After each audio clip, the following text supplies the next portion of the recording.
Introduction. Hey Pinky, let's go back. I have to study.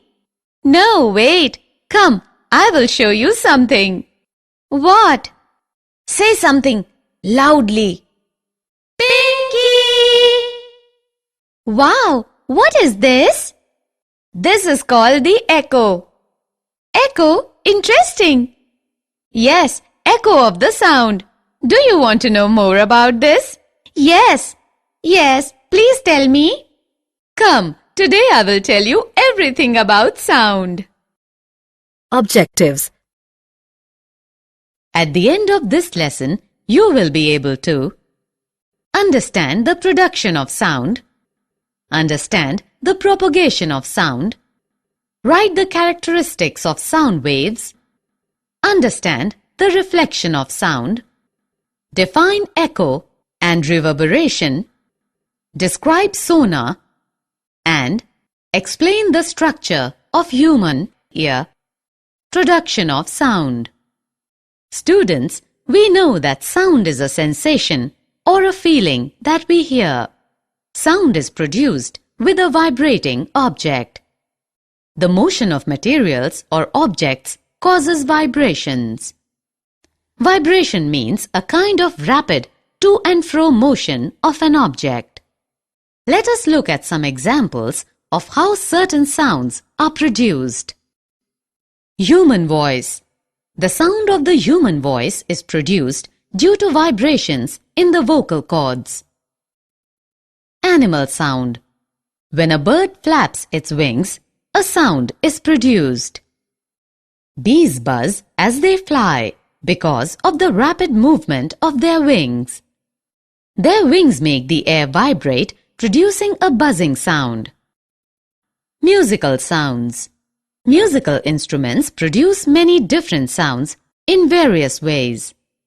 Some instruments need to be struck by an object in order to produce a sound, while some instruments, such as a harp or a violin, produce sounds when one or more of their strings are plucked, causing them to vibrate.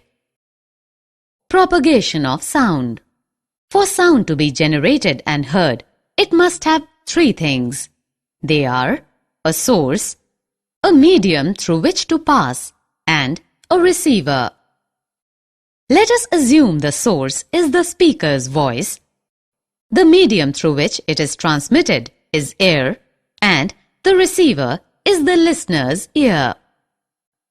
When a sound is generated by the speaker's speech, or when an object vibrates, it sets the particle of the medium around it vibrating. The particles do not travel all the way from the vibrating object to the ear. A particle of the medium in contact with the vibrating object is first displaced from its equilibrium position. It then exerts a force on the adjacent particle, which gets displaced from its position of rest. After displacing the adjacent particle, the first particle comes back to its original position. This process continues in the medium till the sound reaches your ear. During propagation of sound in a medium, the particles of the medium do not move forward themselves, but the disturbance is carried forward. So, sound waves are characterized by the motion of particles in the medium and are called mechanical waves. Can you tell the most common medium of sound? Air is the most common medium through which sound travels. When a vibrating object moves forward, it pushes and compresses the air in front of it, creating a region of high pressure. This region is called a compression. And when the vibrating object moves backwards, it creates a region of low pressure called rarefaction. The compressions are regions of high air pressure, while the rarefactions are regions of low air pressure. Look at this image. It shows a sound wave created by a tuning fork and propagated through the air in an open tube. These are the regions of compression, and these are the regions of rarefaction. Sound needs a medium to travel. As sound is created by the vibration of particles, it requires a medium such as air, liquid, or a solid. But how can we prove that it needs medium to travel? Let's see. Look at this figure. Here, an electric bell is suspended inside an airtight glass bell jar connected to a vacuum pump. As the electric bell circuit is completed, the sound is heard. Now, if we slowly remove the air from the bell jar by using a vacuum pump, the intensity of sound goes on decreasing and finally no sound is heard when all the air is drawn out. We would be seeing the hammer striking the gong repeatedly. This clearly proves that sound requires a medium for its propagation. Sound waves are longitudinal waves. A wave in which the particles of the medium vibrate back and forth in the same direction in which the wave is moving is called a longitudinal wave. Longitudinal wave can be produced in all the three mediums: solids, liquids, and gases. Sound waves are longitudinal because the direction of vibration of the particles is parallel to the direction of wave. When a sound wave passes through air, the particles of air vibrate back and forth parallel to the direction of sound wave. Thus, when a sound wave travels in the horizontal direction, then the particles of the medium also vibrate back and forth in the horizontal direction, but parallel to the direction of sound. For example, the waves produced in air when a violin wire is plugged are longitudinal waves. There is also another type of wave called a transverse wave. A transverse wave is the one in which the individual particles of the medium move about their mean positions in a direction perpendicular to the direction of wave propagation. Characteristics of a sound wave. A sound wave can be described by three basic qualities, that is, its frequency, amplitude, and speed. The number of times the wavelength occurs in 1 second is called frequency. It is measured in kilohertz or cycles per second. The faster the sound source vibrates, the higher the frequency. Higher frequencies are interpreted as a higher pitch. For example, when you sing in a high-pitched voice, you are forcing your vocal cords to vibrate quickly. Thus, a high-pitched sound corresponds to more number of compressions and rarefactions passing a fixed point per unit time. Objects of different sizes and conditions vibrate at different frequencies to produce sounds of different pitch. It is usually represented by a Greek letter nu. Its SI unit is Hertz.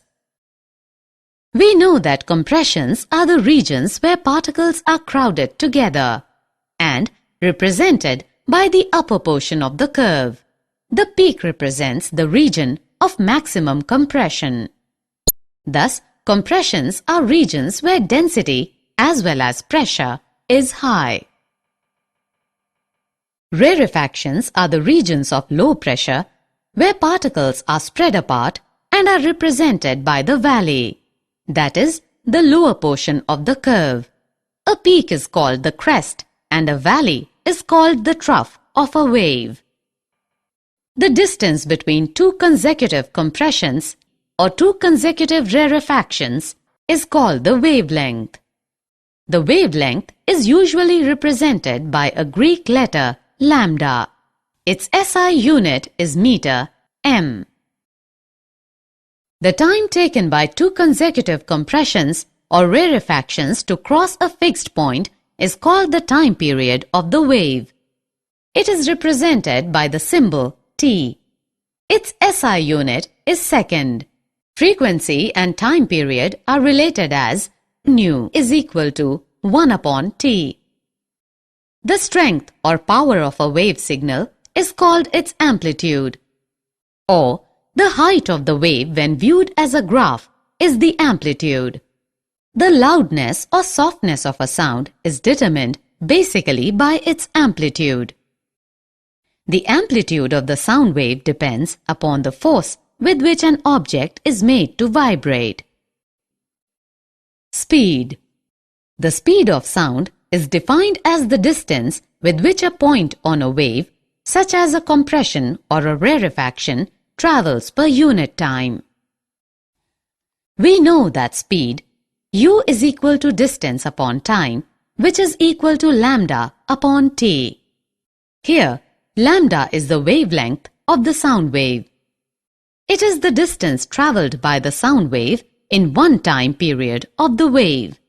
Thus, u is equal to lambda into nu. That is, speed is equal to wavelength into frequency. Speed of sound in different media. The speed of sound depends on the material through which it's passing. It is greater in solids than in liquids or gases because the molecules in a solid are closer than in a liquid or gas. In this table, you can find the speed of sound in different media at 25 degrees Celsius. Reflection of sound. Like light, sound also gets reflected at the surface of a solid or liquid. The reflection of sound follows the same laws as for reflection of light. Angle of incidence is equal to the angle of reflection. The incident wave, reflected wave and the normal lie in the same plane. Sound waves can be reflected by large, hard, smooth, vertical and faraway surfaces. Example, walls, buildings and cliffs. Echoes are produced by the reflection of sounds from such surfaces.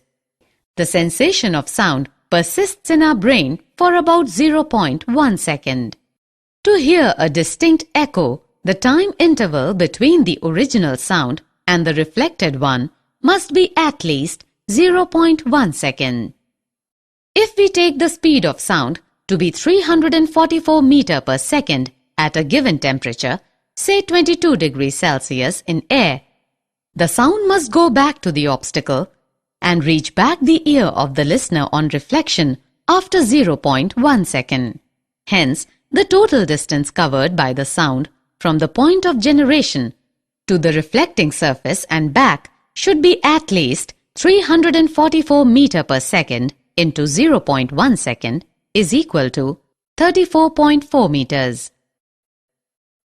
Thus, for hearing distant echoes, the minimum distance of the obstacle from the source of sound must be half of this distance, that is 17.2 meters. This distance will change with the temperature of air. Echoes may be heard more than once due to successive or multiple reflections. Reverberation. The repeated reflection that results in this persistence of sound is called reverberation. A reverberation is perceived when the reflected sound wave reaches your ear in less than 0.1 second after the original sound wave. For example, a sound created in a big hall will persist by repeated reflection from the walls until it is reduced to a value where it is no longer audible. Let's now solve a problem. A person shouts near a cliff and hears the echo after 5 seconds. What is the distance of the cliff from the person if the speed of the sound, v, is taken as 300 meters second raised to the power minus 1? Given that the speed of sound v is 300 meter second raised to the power minus 1. Time taken for hearing the echo, t, is 5 seconds. Distance travelled by the sound is equal to v into t, which is equal to 300 meter second raised to the power minus 1 into 5 seconds is equal to 1500 meters. In 5 seconds, sound has to travel twice the distance between the cliff and the person. Hence, the distance between the cliff and the person is 1500 meters by 2, that is 750 meters. Range of hearing. The average person has a normal hearing range that falls between 20 Hz on the low side and approximately 20,000 Hz on the high side. Children under the age of 5 and some animals such as dogs can hear up to 25 kHz. The hearing range of humans gets worse with age. People lose the ability to hear sounds of high frequency as they grow older. Sounds of frequencies below 20 Hz are called infrasonic sound or infrasound. Some animals like whales and elephants produce sounds in the infrasound range. Frequencies higher than 20 kHz are called ultrasonic sound or ultrasound. Dogs can hear some ultrasound, thus a dog trainer can use an ultrasound whistle to call his dog. Ultrasound is even more important for bats because they rely on ultrasound to see the world. Applications of ultrasound. We use ultrasounds in industries and for medical purposes. Ultrasounds are able to travel along well-defined paths, even in the presence of obstacles. The doctors use a high-frequency ultrasound handheld transducer to scan the mother's abdomen. It is generally used to clean parts located in hard-to-reach places, for example, spiral tube, odd-shaped parts, electronic components, etc. Ultrasounds can be used to detect cracks and flaws in metal blocks. Ultrasonic waves are allowed to pass through the metal block and detectors are used to detect the transmitted waves. If there is even a small defect, the ultrasound gets reflected back, indicating the presence of the flaw or defect. Ultrasound is used for echocardiography. In this, the ultrasonic waves are made to reflect from various parts of the heart and form the image of the heart. Ultrasound is also used to break small stones formed in the kidneys into fine grains. These grains later get flushed out with urine. Sonar. Sonar is the device that uses ultrasonic waves to measure the distance, direction, and speed of underwater objects. The word sonar stands for sound navigation and ranging. Sonar consists of a transmitter and a detector and is installed in a boat or a ship. The transmitter produces and transmits ultrasonic waves. These waves travel through water and after striking the object on the seabed get reflected back and are sensed by the detector. The detector converts the ultrasonic waves into electrical signals which are appropriately interpreted. The distance of the object that reflected the sound wave can be calculated by using echo ranging method. Let the time interval between transmission and reception of ultrasound signal be t and the speed of sound through seawater be v.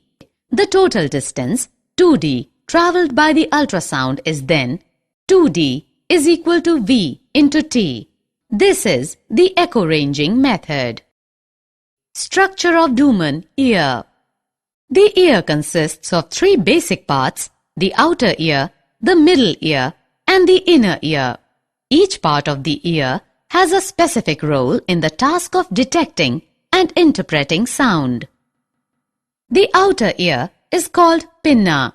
It collects the sound from the surroundings. The collected sound passes through the auditory canal. At the end of the auditory canal, there is a thin membrane called the eardrum or tympanic membrane. The eardrum moves inward and outward as the compression or rarefaction reaches it. In this way, the eardrum vibrates. These vibrations are amplified by the three bones, namely the hammer, anvil, and stirrup in the middle ear. The middle ear transmits these vibrations to the inner ear. Inside the inner ear, the vibrations or the pressure variations are converted into electrical signals by the cochlea. These electrical signals are sent to the brain via the auditory nerve, and the brain interprets them as sound. Did you know? Heinrich Rudolf Hertz was born on 22nd February 1857 in Hamburg, Germany, and educated at the University of Berlin. He confirmed J.C. Maxwell's electromagnetic theory by his experiments. He laid the foundation for future development of radio, telephone, telegraph, and even television. He also discovered the photoelectric effect, which was later explained by Albert Einstein. The SI unit of frequency was named as Hertz in his honor. Hearing aid. People with hearing loss may need a hearing aid. A hearing aid is an electronic, battery-operated device. The hearing aid receives sound through a microphone. The microphone converts the sound waves to electrical signals. These electrical signals are amplified by an amplifier. The amplified electrical signals are given to a speaker of the hearing aid. The speaker converts the amplified electrical signal to sound and sends to the ear for clear hearing. Summary. Let us summarize what we have learned. Sound is produced due to vibration of different objects. Sound travels as a longitudinal wave through a material medium. Sound travels as successive compressions and rarefactions in the medium. Sound cannot travel in vacuum. The distance between two consecutive compressions or two consecutive rarefactions is called wavelength, lambda. The time taken by the wave for one complete oscillation of the density or pressure of the medium is called the time period, t. The number of complete oscillations per unit time is called the frequency, nu is equal to 1 upon t. The speed u, frequency nu, and wavelength lambda of sound are related by the equation u is equal to lambda into nu. The speed of sound depends primarily on the nature and the temperature of the transmitting medium.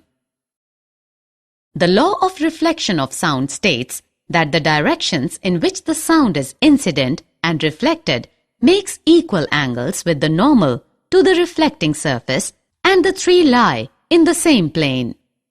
For hearing a distinct sound, the time interval between the original sound and the reflected one must be at least 0.1 second.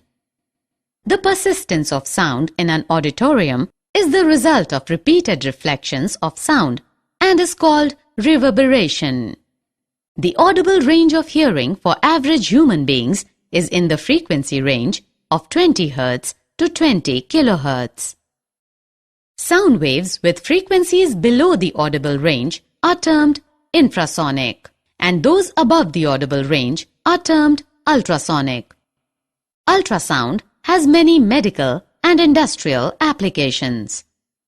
The sonar technique is used to determine the depth of the sea and to locate underwater hills, valleys, submarines, icebergs, sunken ships, etc.